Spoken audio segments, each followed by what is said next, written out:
Real estate investment practice problem using Excel. Decision to purchase home or rent calculation, new format, part 1.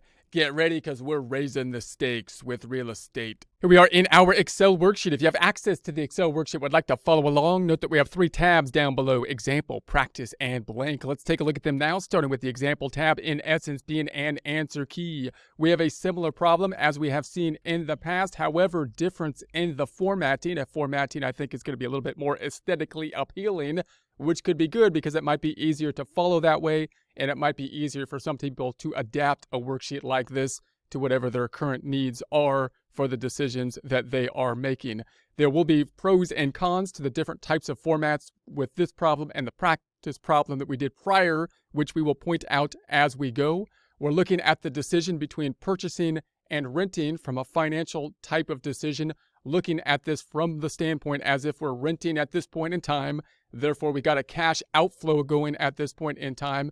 And similar to a capital project type of decision that you might do in a business type of setting, if we were to then put an investment down, in essence the down payment, and leverage the loan, let's look at the cash flows and determine basically the difference between the returns that we could get on an investment type of decision versus the renting.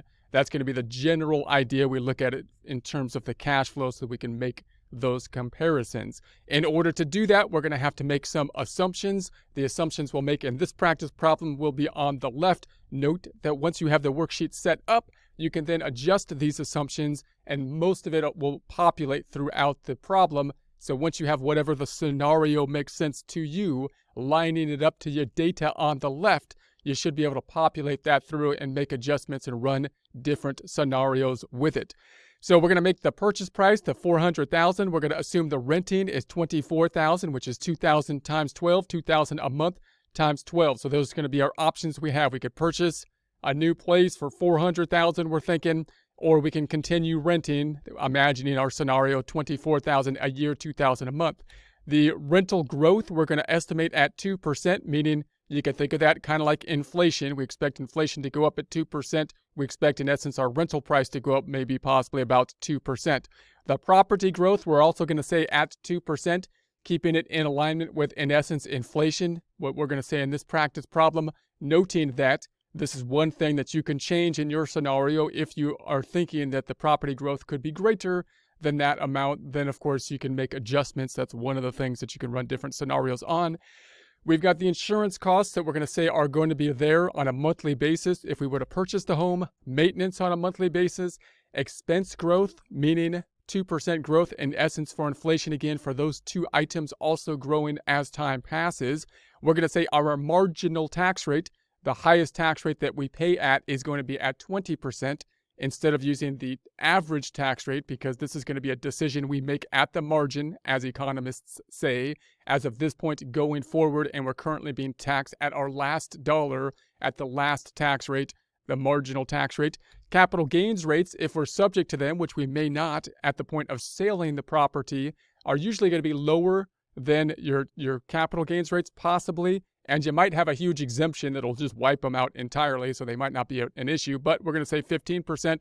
Property taxes, we're going to say on the home purchase is going to be 1.5. We're going to assume they go up each year as the value goes up at the rate of 2% that we said. So we'll have to recalculate the property tax each year. That will be dependent on wherever you live, state and local property taxes, however they do that assessment, whenever they do it. But typically they have an incentive to want to value their property, your property, higher, and take more of your money through property taxes. Selling expenses. So when you sell the home, we're going to estimate it takes 7% for the closing costs and all that kind of stuff in order to realize the gain on the sale of the home.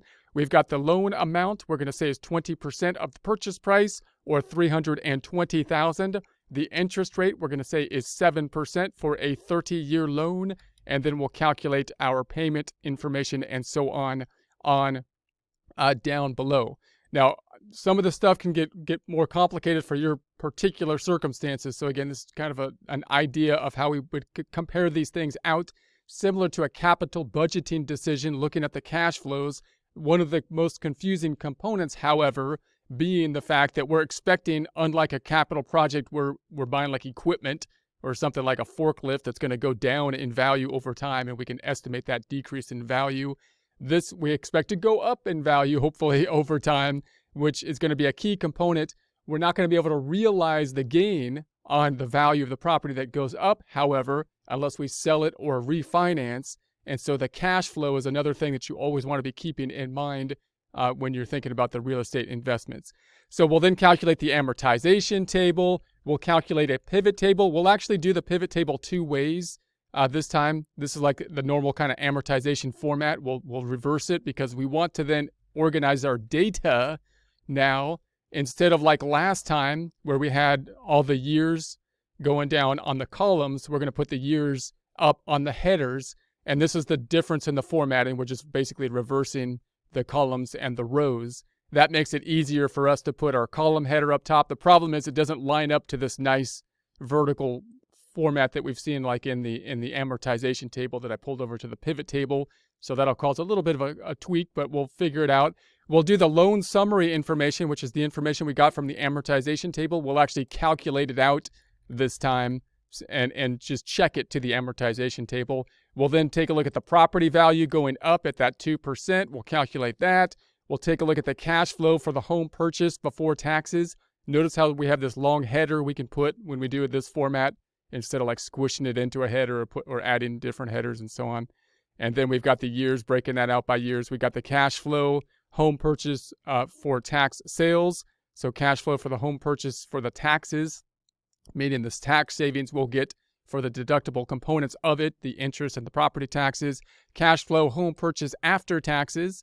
So this will be the cash flow on a year-by-year basis, not including the sales amount, just the cash flow for the payments that we're going to be making. And but if we purchase the home, we can compare that to the rental price that we're assuming we currently pay, and we're expecting to go up by 2% a year to get the net cash flow if we were to purchase. So if we think about this as a capital investment, similar kind of thing, cash flows, we had the initial cash flow going out, which would be that money that we spent up front for the deposit. And then we still have net cash flows more going out than we had renting, but it actually then flips around year 12, where basically the cash flow on a year-to-year basis, if we hold the property that long, will be higher on the renting because the renting's going up by the 2%, and we fixed our interest rate on the loan. So it's not going up by that amount, although property taxes are going up and so on, but the rent would be going up higher at a larger amount. So then we got to take into consideration the home sale. So this is going to be the cash flow from the home sale. We'll assume we sell it in each one of these years. So these years would be standalone if we were to sell it in year 1, year 2, year 3, or year 4. Then we'll take a look at the cash flow from the home sale gain or loss if there are taxes involved with it, which there won't be for a long period of time, given the fact that there's an exemption amount of $250, so it's not going to be taxable till way out here in terms of the gain going up above that $250 exemption. And then we got the cash flow from the sale after taxes, and then we'll calculate the cash flows on a year-by-year basis, this time calculating it this way. So this is year 1, outflow $80,000, and then you've got the inflow if you sold it, outflow $80,000 for the deposit. Then we got the net outflow because it costs more for the purchase than the rent. And then we sold it and we had that outflow there. And then we can total up the cash flows on this side. This table's a little bit more funny. I like the format of the other table here where the totals are at the bottom. But that's the pros and cons of this format. So now we got the totals over here. Here's the total cash flow on a year-by-year basis. And then we can calculate our IRR, the rate of return, if we were to sell the property in each of one of those individual years. And then we can compare that IRR return to other types of investments or things we can do with the money, with the cash flow. Okay, so let's break it down. I'm going to go all the way to the left. The starting point of this is going to be similar to what we've seen in the past. Practice tab, second tab over. This has blue formatted worksheets, so you can work through this problem with a lot less formatting. So you can work it through on that tab, or you can be just crazy and do it over here, where we'll do it from just making it from this information on the left and just do it from scratch. So that's what we'll do now. So I'm just going to make the amortization table, and then I'll make the pivot table in two formats this time, so we can see it in like a row format and a column format. And so that's where we'll stop here. So I'm going to do this fairly quickly because we've seen it in the past. And so we're going to say years, months, payment, interest, and loan reduction, and loan balance. Going to select those items. We're going to do our formatting to them, wrapping the text, centering it. Bucket here, we're going to make it black and white. On the headers, we're going to take our months first, going down 0, 1, 2, taking that on down to 360 months, which is 30 times 12. 30 times 12, bringing that on down 360. 360. I don't know what that green stuff was. I was a little disturbed by the fact that we had like green things over here. I'm going to delete that. I don't know what this is doing here. That shouldn't be there. That won't be there for you guys. I'm going to delete that and shift it up. Okay. Don't mind that. Don't mind that. And then we got the years. We'll do our little tricky year thing, which is going to be 0 and then equals round down. So there it is, round down. Why are you rounding down? Because it's the down thing to do. Rounding down is down. And then we're going to take the 12 here, divided by 12. That'll give us 1 because it's year 1. And then I'm going to say comma. We're going to round it to the period of 0 periods. And then close that up, and that'll give us 1. And if I copy or take that, copy it down to 13, we get a 2 down there. That's what we want. So now we got the years. This is what we need for our pivot table. So I'm going to copy this all the way down to year 360. Works perfecto mundo-ly. But on the last couple of years from 30 down, there's going to be a glitch in the system, and we'll have to fix that glitch. Not a problem. We knew the glitch was there. So we're just going to, in year 30, it's going to equal the one above it. And then we'll just copy that down. Perfecto, just like Mundo would do it. Because Mundo's a perfectionist. It's perfecto, just like Mundo would do it. Perfecto Mundo. So then we're going to, we could close that one up a little bit. Okay, and then the payments. The payment calculation. Let's calculate the payments here just to calculate that, practice that. So we just have the payment calculation, which would be equal to, I'm going to say negative PMT, shift 9. Rate is going to be the 7%. That's the yearly rate divided by 12 to get the monthly rate, comma. Number of periods would be 30 in years, but we want months, so times 12, comma. And the present value is the loan amount, not the purchase amount, the 320. There's our payments. Annual payments then is going to be the monthly payments times 12. And then the starting equity equals the home price, 400,000, minus the 320. We put, in essence, 20% down, 80,000 loan amount, then 80%, 320,000.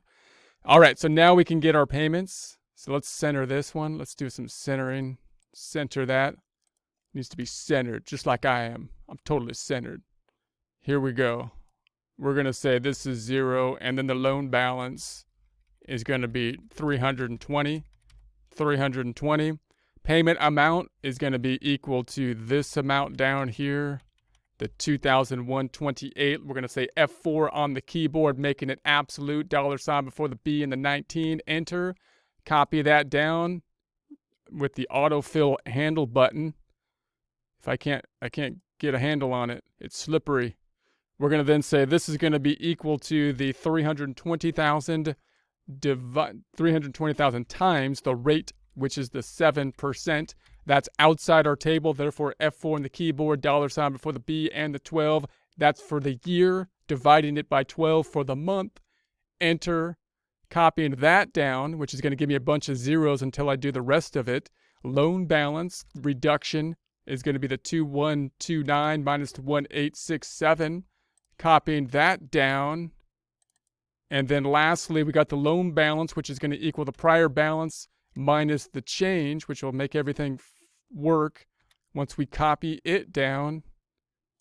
And then we'll double check all the way at the bottom to see that we are indeed at zeros on the bottom of the table.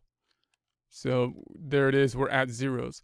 Now I typically like to add a table to it now. Let's make this into a table and then a pivot table. And we'll do the pivot table 2 ways. So you do not have to make it into a table before making it a pivot table. You might like it like this. But I typically do. So I'm going to go here. I don't know why, but tables. Table. Going to just make that into a table. done. And then they got these bands. I don't like the bands because I get rid of the bands. No bands in my table design. And I like to have the total row down below. The total row needs to be down below. And we'll sum it up here, sum it up there, sum it up there, sum it up. And then we'll make this blue and bordered. Okay, so we've seen that stuff before. I've seen that, but let's squish this up a bit. Let's make the pivot table now. Now, the pivot table, you might say we got the old pivot table, which I'll put right here, and then I'll make a new pivot table adjusting the columns to look more like the rows that we're going to be working with. So, and I'm not going to actually use the pivot table to construct our tables, our information, but I'll use it as a double check, breaking this yearly or monthly information down into yearly information. So the way we have been making the pivot table in the past, which is, I think, a nice way, but we're going to do it two different ways here. We can go insert pivot table, and then I'm going to put this in the existing worksheet, and I'm going to put it in the location right here in K1 and enter. There it is. And then we just put the years. Now, this is where the trick is. I could put the years up here in the columns, and that would line up. That's going to help us line up to what we'll do later. So I'll do that formatting next. But what we typically will do is we'll put the years in the rows here, and then it'll look kind of like the amortization table, but breaking out, summarizing the data in terms of years. So I think this is the easiest way to see it. And then we'll see if we can pivot the columns and the rows. So then we're going to pick up the payments, interest, loan reduction, loan balance. We got our values over here. We're just going to adjust these, the value field, making that number formatting, currency, bracketed, no dollar sign, no decimals. Okay. Doing this again. And we'll say format that one, currency, bracketed, no dollar sign, no decimals. Okay. And then the next one, do it again. Number, currency, no dollar signs, no decimals. Okay. And the last one has that twist on it. You got to take the twisty off before you can eat the cookies or whatever's inside the thing with the twisty on. Because it's not the sum here. Now we're at the minimum balance, because that's going to be the balance at the end of the year. So we're going to say then number format. This is the same. The twisty has now been removed, and the twisty part is over. And then we're going to say no dollar sign, no decimals. Okay. And then we can do our formatting here that we've seen in the past, breaking this out on a year by year basis, making it bold. We can do some header things over here. Font group, we'll make that black and white. We're going to wrap it. We're going to center it. We're going to center this whole column. And then we'll squish it together. And we'll squish it like that. All right, so there we go. So now the other way, so that's useful. I think that's the easiest way to see it because it kind of lines up to the amortization table. But we might want to say, hey, could I get it lined up where the years are up top and then the names are down below? We could try that. To do that, I'm going to put it in another table over here because I don't want it in my worksheet because it'll mess up my worksheet. So I'm going to put my cursor back in my amortization table. Let's make another one and format it different if I wanted to do it different like. So I'm going to go insert pivot table again.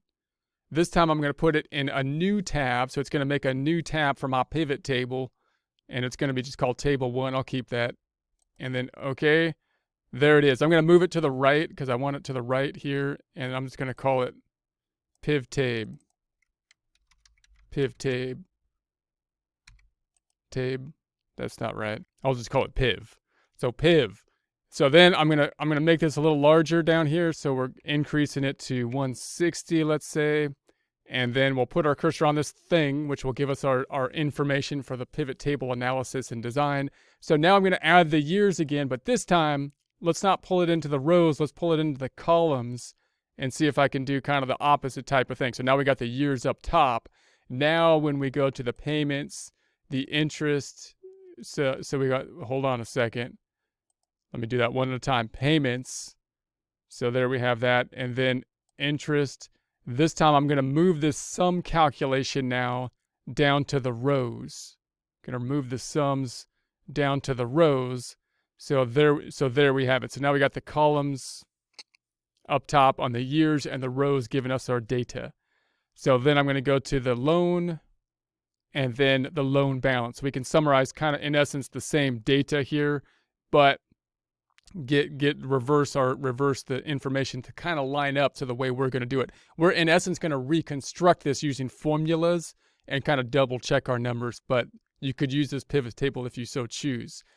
Remember, the pros and cons of the pivot table are that you can reference to the pivot table, but if you change the pivot table can get a little twerky. It can get messed up sometimes. So if you reference directly to the pivot table, I don't like doing that typically, and that's kind of the con of the pivot table. I'd like to copy the data, put it somewhere else, and then reference it, which adds another step. But in any case, then you can then format these again, where we're going to say this is going to be the number format, and let's make this currency, brackets, no dollar sign, no decimals. Okay.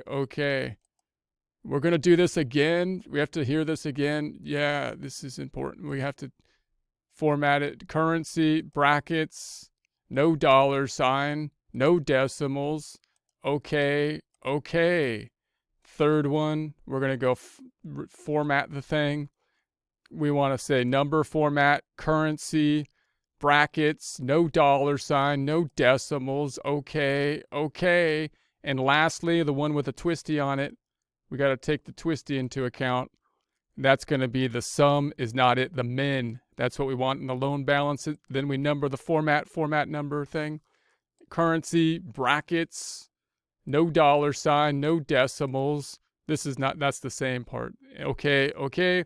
And then, of course, you could format this in a similar fashion. You could put your brackets around it and bold it, bracketed it, and then bold it if you want. So now we've got, that 25,000 matching up to, in essence, the 25,000 we had in year one in this format. And then the interest is 22 for year one, year two, 297.